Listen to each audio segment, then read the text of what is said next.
قرآن پاک میں اللہ تعالیٰ نے اکثر اللہ اور رسول کو ساتھ ساتھ ذکر کیا، اطیعوا اللہ و اطیعوا الرسول من یطع اللہ و رسولہ۔ کل میں نے تھوڑا سا اس پہ بتایا تھا، تؤمنون باللہ و رسولہ، آمنوا باللہ و رسولہ، براءۃ من اللہ و رسولہ، اذان من اللہ و رسولہ، من یعص اللہ و رسولہ، من یشاقق اللہ و رسولہ۔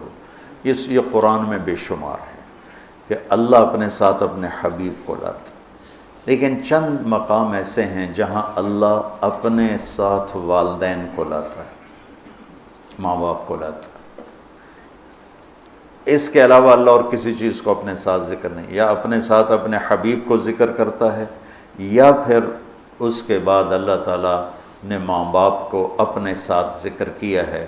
اس میں سے ایک مقام یہ ہے کہ اللہ تعالیٰ فرماتا ہے کہ اللہ کے ساتھ کسی چیز کو شریک نہ ٹھہراؤ اور والدین کے ساتھ احسان کرو، والدین کے ساتھ احسان کرو۔ وَقَضَىٰ رَبُّكَ أَلَّا تَعْبُدُوا إِلَّا إِيَّاهُ وَبِالْوَالِدَيْنِ إِحْسَانًا یا بنی لا تشرک باللہ ان الشرک لظلم عظیم ووصینا الانسان بوالدیہ۔ تو اللہ تعبدوا الا اللہ وبالوالدین احسانا، یہ قرآن میں کئی جگہ اللہ تعالیٰ نے اس کو اس طرح ذکر فرمایا کہ اپنے ساتھ والدین۔ تو اللہ تعالیٰ ارشاد فرما رہے ہیں کہ ایک تو میری ذات میں شریک نہ ٹھہراؤ، یہ حرام ہے، اور دوسرا کیا ہے؟ بالوالدین احسان۔ احسان کا کیا مطلب ہے؟ کسی کام کو اس کی سب سے عالی شان خوبصورت شکل میں ادا کرنا، اس کو احسان کہتے ہیں۔ ہمارے اردو میں احسان کا مطلب ہے کسی کے ساتھ کوئی بھلا کر دینا، بغیر کسی معاوضے کے کسی کے کوئی ایسی مدد کر دینا، اس کو احسان کہتے ہیں۔ وہ بھی ہے، وہ بھی اس میں شامل ہے، لیکن عربی میں احسان ہے مل احسان ان تعبد اللہ کأنک تراہ فإن لم تکن تراہ فإنہ یراک۔ احسان کیا ہے؟ کسی جو کام بھی کرے اچھائی کا، بھلائی کا، جو کام بھی کرے اس کو اعلیٰ درجے پر کرنے کا نام ہے احسان۔ تو اللہ تعالیٰ یہاں ارشاد فرما رہا ہے کہ والدین کے ساتھ احسان۔ اچھا ایک اس پہ ذرا غور کریں، اللہ تعالیٰ فرما رہا ہے آؤ میں تمہیں بتاؤں کہ حرام کیا ہے، ٹھیک ہے؟ کہتا ہے شرک نہیں کرنا ہے تو حرام ہے، اور والدین کے ساتھ احسان، یہ حرام کے نیچے کیسے آ گیا؟ کافی دیر میں اس کو سوچتا تھا کہ یہ ادھر تو اللہ کہہ رہا تعالوا اتل ما حرم علیکم ربکم، آؤ میں تمہیں بتاؤں کہ حرام کیا ہے، اللہ تشرکوا بہ شیئا، شرک نہ کرو، ٹھیک سمجھ آ گئی، وبالوالدین احسانا۔ اس کو پچھلے جملے سے یا تو نکالیں، یہ نیا جملہ ہے، اس کے نیچے لائیں تو پھر کیا مطلب ہے کہ پیچھے تو اللہ شروع کر رہا ہے، تو میں بتاتا ہوں حرام کیا چیز ہے، شرک، ٹھیک، اور والدین کے ساتھ احسان۔ تو اگر ہم ظاہری نظر سے دیکھیں اور غور نہ کریں تو یوں لگتا ہے جیسے والدین کے ساتھ احسان بھی حرام ہے۔ میری بات سمجھ میں آئی ہے نا ایسا؟ ٹھیک ہے، ہاں۔ یہاں اللہ تعالیٰ بڑی عجیب طریقے سے ماں باپ کی عظمت کو بتا رہے ہیں کہ ماں باپ کے ساتھ صرف احسان ہی مطلوب ہے، اس سے نیچے جو ہوگا وہ حرام ہوگا، حرام سے نہیں نکل سکو گے۔ اللہ نے ماں باپ کا حق اپنے بعد رکھا ہے، لا تقل لہما اف، جس کو ہم کہتے ہیں بیزاری سے ماں کو کہہ دیا باپ کو کہہ دیا اتنا بھی اللہ تعالیٰ فرما رہا ہے کہ اتنے کی بھی ہم گنجائش نہیں دیں گے ماں باپ کے سامنے۔ میرے نبی نے فرمایا میری ماں ہوتی اور میں عشاء کی نماز کے مصلی پہ کھڑا ہوتا اور سورۃ فاتحہ پڑھ رہا ہوتا اور میری ماں مجھے کہتی محمد، تو میں ماں کی خاطر نماز توڑ دیتا۔ جریج نے نماز نہ توڑی ماں کی پکار پر، اللہ کے نبی کا فرمانا اگر وہ عالم ہوتا تو نماز توڑ دے، وہ عابد تھا وہ نماز توڑ دیتا، اگر وہ عالم ہوتا تو وہ نماز توڑ دیتا، وہ نفل نماز تھی۔ تو اللہ تعالیٰ وَقَضَىٰ رَبُّكَ أَلَّا تَعْبُدُوا إِلَّا إِيَّاهُ وَبِالْوَالِدَيْنِ إِحْسَانًا کہ تیرے رب کا فرمان ہے، تیرے رب کا اعلان ہے کہ بندگی صرف اللہ کی ہے اور احسان ہے والدین کے ساتھ۔ تو یہاں یہ ایک خوبصورت انداز میں تاکید کی انتہا ہے کہ احسان سے نیچے جو ہوگا وہ اسی حرام میں آئے گا، احسان سے بھی کوئی اوپر کی بات ہے تو وہ کر کے دکھا، وہ کر کے دکھا۔ جو ابو ہریرہ رضی اللہ تعالیٰ عنہ کی نے مسجد میں جہاد کی ترغیب سنی تو آ کے ہتھیار اٹھانے لگے۔ ماں نے پوچھا کہاں جا رہے ہو؟ کہا میں جہاد پہ جا رہا ہوں۔ تو کہنے لگی میں تو اکیلی ہوں، میرا پیچھے کیا بنے گا؟ کہا یہ نہیں مجھے پتا، بس میں جا رہا ہوں۔ تو انہوں نے بہت محنت کی، وہ مانے نہیں۔ پھر انہوں نے اپنے چھاتیوں کی طرف اشارہ کیا، دیکھو میں نے تمہیں یہ دودھ پلایا، اس کے واسطے رک جا۔ کہا نہیں میں نہیں رکوں گا، ہتھیار اٹھا کے چل دیے۔ ان کی والدہ نے اللہ کے نبی کو پیغام بھیجا کہ میں نے دودھ کا واسطہ دیا پھر بھی یہ مجھے چھوڑ کے جا رہا۔ تو ابو ہریرہ جب آئے تو آپ نے منہ یوں پھیر لیا، میں آپ کو بتا چکا ہوں کہ آپ کی ناراضگی کی نشانی تھی کہ آپ دیکھ کے منہ یوں پھیر لے، آپ نے منہ پھیر لیا۔ تو ابو ہریرہ یا رسول اللہ خیریت تو ہے؟ کیا ہوا؟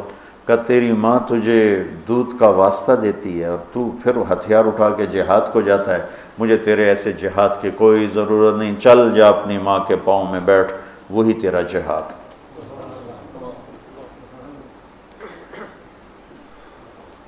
کلاب بن امیہ جہاد میں چلے گئے، والدین دونوں بوڑھے تھے۔ تو امیہ کو جب بتائے بھی نہیں والدین کو، تو امیہ کو پتہ چلا تو انہوں نے شعر کہا اذا دعت الحمامۃ ساق حر الی بیضاتها دعوا کلابا ترکت اباک مرعشۃ یداہ وامک لا تسیغ لها شرابا، کہ تو نے ماں باپ کو اس حال میں چھوڑا ہے کہ ایک کا نوالا اپنے ہاتھوں سے منہ پہ نہیں جاتا اور ایک اپنی طاقت سے اٹھ نہیں سکتا، تو اس حال میں چھوڑ کے تو کہاں چلا گیا؟ حضرت عمر کو پتہ چلا اشعار کا، تو انہوں نے فرمایا کلاب کدھر ہے؟ کہا جی وہ جہاد میں فلاں محاذ پر۔ کا بلاؤ اسے۔ تو انہیں بلایا گیا، اور جب وہ مسجد میں آئے، کہاں گئے تھے؟ چوری کرنے، ڈاکہ ڈالنے؟ کہاں گئے تھے؟ بولو۔ مسجد میں آیا تو حضرت عمر کھڑے ہو گئے، کوڑا اٹھا کے مار مار مار، کوڑا مارے، اچھا یہ کون سا جہاد ہے بوڑھے ماں باپ کو چھوڑ کر؟ پھر ایک لگائیں ٹھو، یہ کون سا جہاد ہے بوڑھے ماں باپ کو چھوڑ کر؟ اتنا مارا کہ اس کے سر سے خون نکلنے لگا کہ یہ کون سا جہاد ہے بوڑھے ماں باپ کو چھوڑ کر؟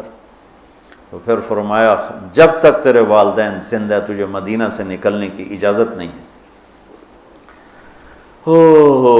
میرے نبی نے بتایا تھا نا قیامت کی نشانیوں میں سے ادنا صدیقہ و اقصی اباہ، کہ لوگ دوست کو گلے لگائیں گے، باپ کو دھکے دیں گے، باپ کو دھکے دیں گے، دوست کو گلے لگائیں گے، والدین اولاد سے ڈریں گے۔ اطاع الرجل زوجتہ وعق امہ، بیویوں کی خاطر ماؤں کو ذلیل کریں گے۔ تو اس کو کم ان تلد الامۃ ربتھا، بیٹیاں ماؤں سے نوکرانیوں جیسا سلوک کریں گی۔ پرانی بات ہے، میں ایک ماں بیٹی کو دیکھ رہا تھا، بیٹی ماں سے کہہ رہی تھی، بیٹی ماں سے کہہ رہی تھی بھوک نہیں بھوک نہیں، ہمارے علاقے کی بات، اور اس کی ماں کے موٹے موٹے آنسو گر رہے تھے، بالکل خاموش، وہ حیران پریشان بھی، جس کو میں نے پیٹ سے جنم دیا آج وہ مجھے کہہ رہی ہے بھوک نہیں۔ تو یہ عام ہے کہ آج کل کی پڑھی لکھی نسل انہیں نہیں پتہ باپ کسے کہتے ہیں اور ماں کسے کہتے ہیں۔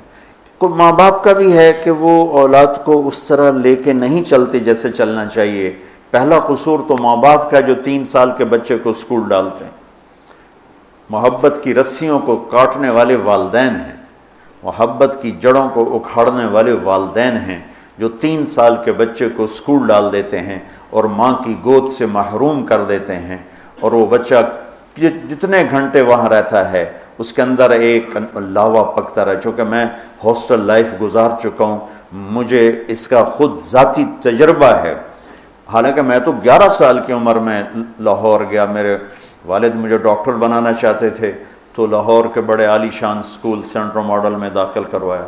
ہاسٹل لائف 11 سال کی عمر، میرا رو رو کے برا حال، 3 سال میں روتا رہا، پھر میرا دل پتھر ہو گیا، والدین کے لیے میری محبت مرتے دم تک پھر بیدار نہ ہو سکی۔ ہاں، تبلیغ میں لگنے کے بعد میں ان کا ادب، احترام، خدمت، سامنے نہیں بولنا، پوری اپنی جاں فشانی کے ساتھ ان کی خدمت، لیکن میرے دل میں ان کے لیے محبت کی شمع نہیں جل سکی کہ انہوں نے اسے خود بجھایا تھا۔ تو اس میں والدین آج کل بہت روتے ہیں، لیکن اس میں ایک بہت بڑی وجہ خود والدین بھی ہیں کہ وہ بچوں کو وہ ٹائم جو پہلے 10 سال والدین بچے کو دے دیں، ساری زندگی بچہ والدین کو دے دے، اور 3 سال کے بچے کو دھکا دے دیا۔ اب تو اسکولوں کے اشتہار ہیں 18 ماہ کا بچہ بھی لے لیں، میں جمدے نال ہی لے لو، ماما نے چھٹی دے دے میں جم کے تھوڑی جھولی چ پا دیں۔ یہ میں کیا کروں، میرے دیس کا ڈاکٹر بھی تاجر ہے، وکیل بھی تاجر ہے، اور یہ علم والے بھی تاجر ہیں۔ جب کسی قوم پہ زوال آتا ہے تو ہر شعبے پہ آتا ہے۔ جب علماء تجارت دین کو بیچ رہے ہیں تو باقیوں سے کیا گلا، جب ممبر ہی بک گیا ہے تو پیچھے کیا گلا۔ سارے ایسے نہیں ہیں، سارے وکیل ایسے نہیں، سارے ڈاکٹر ایسے نہیں، سارے علماء ایسے نہیں، یہ اکثریت کی بات ہے۔ ہر طبقے میں چونکہ شر غالب ہے تو ہر طبقے میں وہ غالب ہے۔ تو میرا رب کہتا ہے کہ ایک میری ذات میں شریک نہ ٹھہراؤ، اور ایک والدین سے احسان سے نیچے ہمیں قبول نہیں، احسان تک پہنچو گے تو قبول ہوگا۔ آپ جنت میں تشریف لے گئے تو قرآن کی تلاوت سنی، آپ نے فرمایا کون کر رہے تلاوت؟ انہوں نے کہا جی حارثہ بن نعمان ہے۔ کہا ہے حارثہ بن نعمان؟ وہ تو مدینے میں ہے۔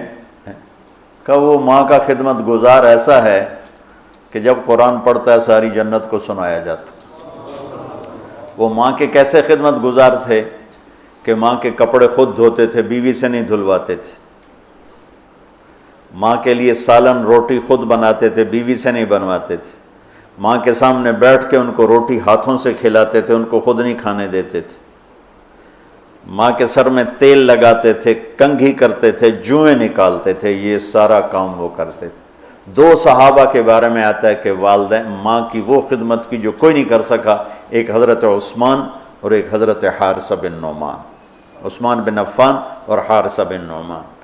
اور حضرت امام زین العابدین علیہ السلام اپنے والدہ کے ساتھ روٹی نہیں کھاتے تھے، اور یہ ہمارے ہاں تو ہم اجمی لوگ ہیں نا، بخیل لوگ ہیں، اب وکری پلیٹیں جو اپنی بوٹیاں پالو کوئی اور نہ کھا لوے۔ تو عرب کٹھا کھاتے تھے، کٹھے بیٹھ کے کھانا آج بھی تعذیب ہے۔ ہم نے قطر کے بادشاہ کے دسترخوان پہ کھانا کھایا، وہ اور لوگوں کے ساتھ مل کے بیٹھ کے کھا رہا تھا۔ تو کسی نے کہا آپ ماں کی اتنی خدمت کرتے ہیں تو آپ ان کے ساتھ کھانا کیوں نہیں کھاتے؟ فرمایا کہ مجھے ڈر لگتا ہے کوئی ایسی بوٹی نہ اٹھا لوں جو میری ماں کی نظر میں اور میں اٹھا کے مجرم بن جاؤں، کہ وہ میری ماں کی نظر میں ہو اور میں اس سے پہلے اٹھا کے کھا لوں تو کہیں میں ماں کا مجرم نہ بن جاؤں، اس لیے میں ساتھ نہیں کھاتا ہوں۔ کسی نے حضرت علی سے پوچھا حسن آپ کے بیٹے کیسے ہیں؟ کہا میں جب چلتا ہوں تو میرے آگے نہیں چلتا، میرے پیچھے چلتا ہے، جب میں بیٹھنے لگتا ہوں تو پہلے مجھے بٹھاتا ہے پھر خود بیٹھتا ہے، اور جب میں گھر میں کمرے میں ہوتا ہوں تو گھر کی چھت پہ نہیں چڑھتا کہ باپ سے اوپر نہ ہو جائے۔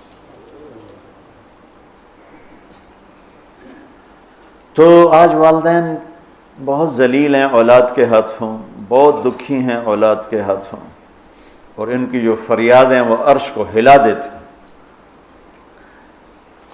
تو اپنے ماں باپ کی راحت بننا، ٹھنڈک بننا، خوشی بننا، یہ میرے رب کا پیغام ہے کہ وَبِالْوَالِدَيْنِ إِحْسَانًا۔